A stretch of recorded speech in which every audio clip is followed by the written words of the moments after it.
Bonjour Gaspard Ganzer. Bonjour. Vous êtes le fondateur de Parisiennes Parisiens, qui Oui. est en fait un mouvement destiné à porter votre candidature à la mairie de Paris. Ça fait un mois que vous avez presque jour pour jour annoncé votre candidature officiellement. Est-ce que depuis un mois, cette candidature a révélé son absolue nécessité? En tout cas, c'est ce que j'essaie de démontrer en m'exprimant dans les médias, en proposant des idées, en allant voir les Parisiennes et les Parisiens tous les jours sur le terrain.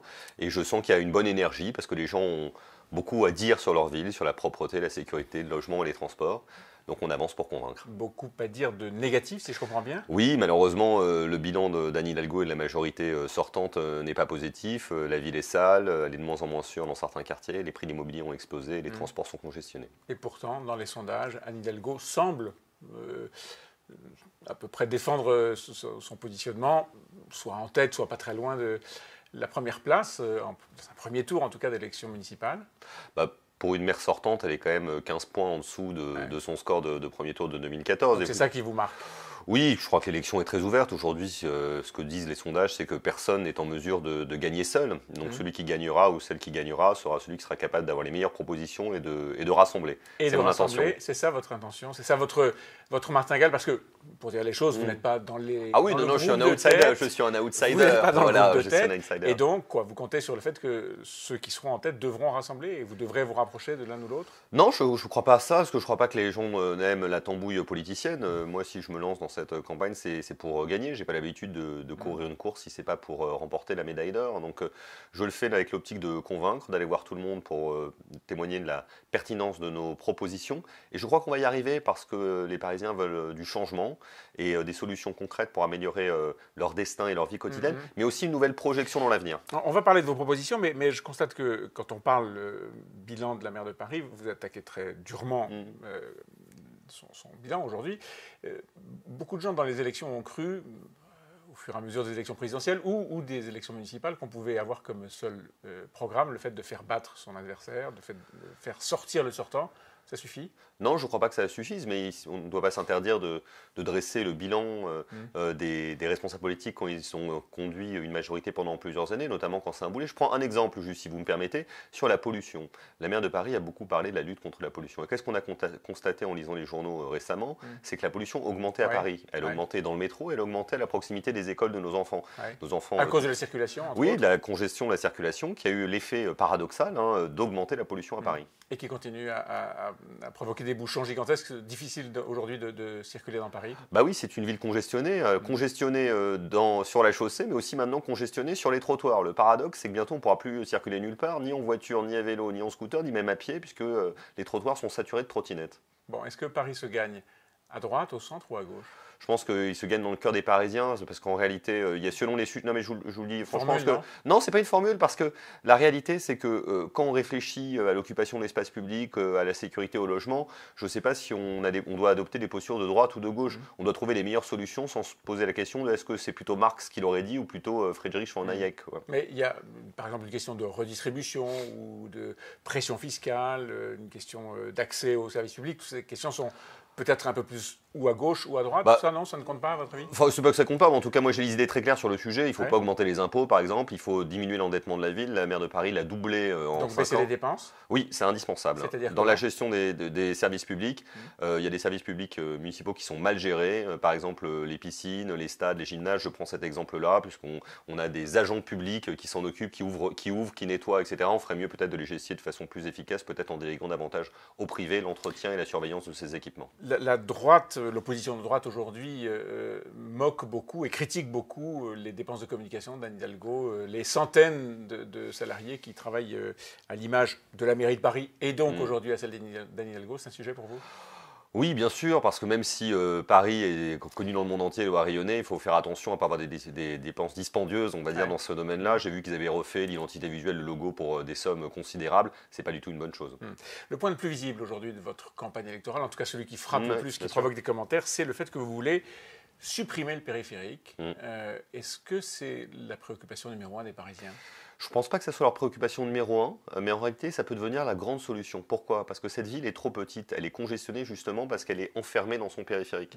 Si on dépasse les frontières de Paris, si on transforme le périphérique, eh bien on pourra trouver de l'air pour le logement, les transports, la circulation et la propreté. Vous savez, Londres est 2 fois plus grand que Paris, Madrid aussi, Berlin aussi. Et justement, parce qu'ils ont plus d'air, ils peuvent mieux gérer tous les services publics. Dépasser le périphérique, ça peut être aussi avoir une politique qui ne se fait pas en confrontation des communes avoisinantes, ce qui est le cas aujourd'hui, mais plutôt en adhésion et en alliance. C'est exactement. Ça ne suffirait pas. Est-ce que plutôt que de faire des grands travaux, de couvrir le périph' ou de le supprimer, le mieux n'est pas de faire alliance avec je crois que ça fait plusieurs années qu'on tourne autour de cette question sans vraiment y parvenir. Et je crois que pour y arriver, il faut mener des projets en commun. Et le projet d'aménagement et de transformation du périphérique, c'est un beau projet en commun pour le Grand Paris, dont on discutera avec ici les Moulineaux, Boulogne, mais aussi Montreuil, Saint-Denis et Neuilly. Tout ça est faisable en un mandat? Non, je pense que pour transformer le périphérique, il faudra plusieurs années, à mon avis. Plusieurs mandats. Donc ça sera moi ou mon successeur. Non, j'ai pas dit ça. Non, parce que ça sera moi ou mon successeur. Je pense qu'il faudra 3 mandats certainement pour réussir à transformer totalement le périphérique et le rapport entre Paris et sa banlieue pour construire le Grand Paris pour de vrai. Bon, vous l'avez évoqué quand même à demi-mot, Paris se gagne en faisant des alliances. Qu'est-ce que vous avez en tête? Moi, j'ai pas envie de faire des additions de partis politiques. En revanche, j'ai envie de rassembler tous ceux de bonne volonté qui ont envie de changer la ville. Il y a une nouvelle génération qui a envie de prendre le pouvoir à Paris. Il y a des gens qui viennent de la droite, comme Pierre-Yves Bournazel, des gens qui est chez Agir. Oui, qui est une décomposition, une recomposition, je ne sais pas, des Républicains. Il y a des gens qui viennent d'En Marche. Moi, je suis en contact, j'ai vu tout le monde d'ailleurs.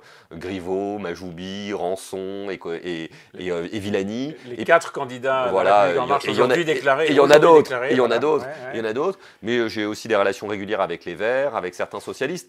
Je pense qu'il ne faut pas réfléchir à partir des étiquettes partisanes, mais à partir des idées. Donc moi, je propose notamment la transformation du périphérique, de créer 10 000 places en crèche, la police municipale, mais aussi par rapport à tous ceux qui veulent changer les choses à Paris et puis qui veulent créer une nouvelle page. Faire sortir les sortants. Oui, enfin, c'est pas un slogan en tant que tel, mais je crois que c'est la réalité, c'est que je pense que les gens en ont marre de l'équipe actuelle. Un mot sur la politique nationale. Vous avez accompagné François Hollande pendant plusieurs années à l'Élysée, en charge de sa communication, entre autres. Vous avez bien connu ces moments particuliers de l'ex-majorité où la tension entre une aile droite et une aile gauche du Parti socialiste fragilisait le pouvoir. Il y avait les frondeurs à l'époque. On voit que les choses commencent à bouger au sein de la majorité actuelle, au sein de La République En Marche. Est-ce que ces tensions avaient fait perdre François Hollande? Est-ce qu'aujourd'hui, ce qu'on voit apparaître entre l'aile droite, l'aile gauche, les Républicains, le Premier ministre et le pôle Bercy, et puis d'autres, est-ce que ça menace Emmanuel Macron?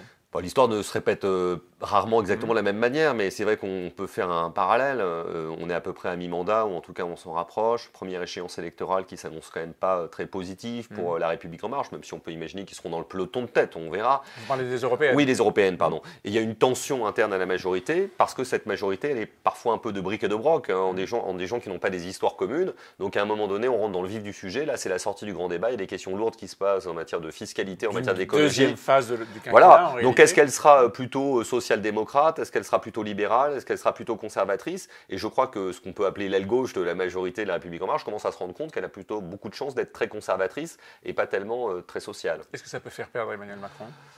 Perdre en 2022, vous voulez dire? Non, perdre le contrôle de sa majorité, perdre la main qu'il a du mal à retrouver, que le grand débat lui avait fait reprendre un petit peu? Je crois que c'est jamais bon quand on donne le sentiment de la division. Parce qu'une des forces d'Emmanuel Macron, ça avait été de montrer qu'il pouvait faire un peu de la politique autrement, de rassembler au-delà des clivages. Si les choses commencent à se désagréger, qu'on a des petites chapelles qui se reconstituent, évidemment, ça sera très mauvais pour lui. Parce que les gens qui ont voté pour lui voulaient justement en finir avec cette politique politicienne qu'on avait un peu trop vue sous François Hollande. François Hollande qui s'était retrouvé en permanence à négocier, surnégocier avec des groupuscules de la majorité qui n'intéressaient personne. François Hollande qui revient. Oui, mais est-il vraiment parti? C'est ça la question. Alors, à votre réponse?